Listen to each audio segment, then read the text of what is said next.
Good morning, Cindy Darnell here, checking in on your sex life. I wanted to talk to you today about the difference and the distinction between blame and responsibility. What I notice with a lot of the couples that I work with is that there is a tendency for us to get caught up when there's a conflict in a relationship in working out, well, whose fault is it? Is it my fault? Is it your fault? And we spend an awful lot of time trying to work out who is to blame. And what's really important to remember in this situation is that when we start looking, in a relationship this is, when we start looking for someone to blame, there goes my Twitter, we lose connection.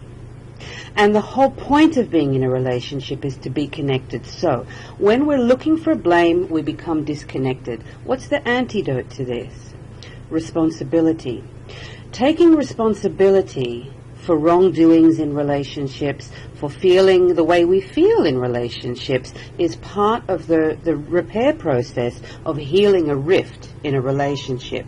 So blame is useful for looking at systems, the systems that keep us disconnected, the systems that deny men access to information about emotional processing, the systems that deny women the permission to speak up about what they want and how they feel, the systems that keep queer and non-binary and gender non-conforming people feeling like they're outsiders, feeling like they don't belong. These are systems that we can allocate blame to. These are the reasons that these experiences happen to us. However, in contrast, responsibility is what happens at an individual level, where I can seize back some of my power from these bigger systems that make me feel shitty, that make me feel less than, and instead decide, what kind of person do I want to be? What kind of person do I want to be in a relationship? How do I want to show up for myself? How do I want to show up for my partners? And what matters to me? So examples of taking responsibility might look like this. Apologizing for something that we've done, in which case part of the responsibility is being accountable, saying sorry, and changing the behavior that caused the problem. Simply saying I'm sorry is not enough. That's not taking responsibility. That is palming off the responsibility and causing blame. This is where the distinction between blame and responsibility is. Another example could be not contributing to domestic chores. So the antidote to that is taking responsibility, apologizing, and doing the chore without being asked, and doing it every single week to the best of your ability.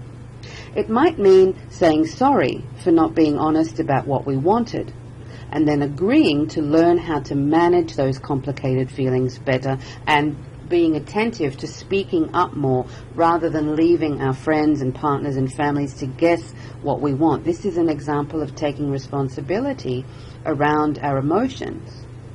It might also mean taking more attention or paying more attention to our feelings when we're tired, when we're irritable, when we're hungry, when we're prone to lashing out and saying things that we don't mean, and then leaving it, dumping our uncomfortable feelings onto another person. Taking responsibility for that is in learning to manage that aspect of our personalities a little bit better, learning to monitor if we need to eat more frequently, if we need to rest more frequently, and taking a deep breath or taking 5 deep breaths before we speak, especially when we feel that anger rising up inside of us, rather than spitting it out, which is often what we're prone to do when we're really in one of those states. Slowing down, checking in with the body. What do I need right now? Do I need a snack? Do I need a nap? Do I need a drink of water? Do I need to breathe? These are examples of taking responsibility for thoughts and feelings and actions in relationships that we can all do starting from today.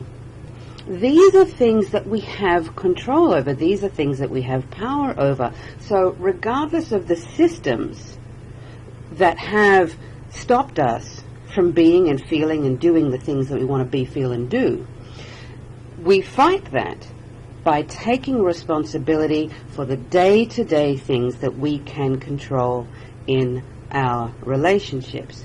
Does that make sense? I hope so.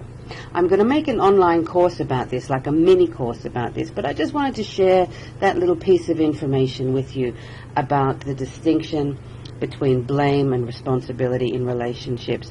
I'm going to go to the museum. Have a great day.